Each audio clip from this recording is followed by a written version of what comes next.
Hello বন্ধুরা, কেমন আছো তোমরা সবাই? তো এই ভিডিও ক্লিপগুলো হচ্ছে বেশ কিছুদিন আগের। আর তোমরা তো জানো কদিন ধরে ভীষণ হারে বৃষ্টি হচ্ছে। সেদিনও হচ্ছিল সকাল থেকে ভীষণ বৃষ্টি। আমিও সকালবেলায় খাওয়া দাওয়া কমপ্লিট করে স্নান সেরে চলে এসেছি, তাড়াতাড়ি রান্নাটা সেরে ফেলবো।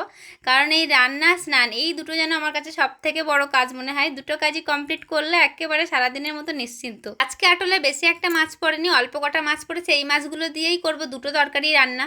তারপরে আজকেই আবার মাঠে ধান পড়বে। কদিন আগে দেখো ধানগুলো কলা করতে দিয়েছিল, কি সুন্দরভাবে কলা হয়ে গেছে সব।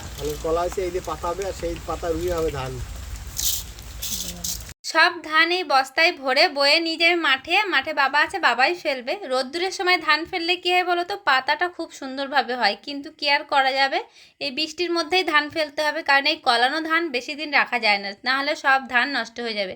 এদিকে দেখো আমার সব রান্নাই প্রায় কমপ্লিট হয়ে গেল। চিংড়ি মাছ দিয়ে কুমড়োর তরকারি, আর বাদ বাকি যে মাছ ছিল সেটা দিয়ে বরবটির তরকারি। আর আগের দিনের কটা কাঁকড়া ছিল, আমার বরের আবার কাঁকড়াই অ্যালার্জি, তাই আলাদা করে করেছি।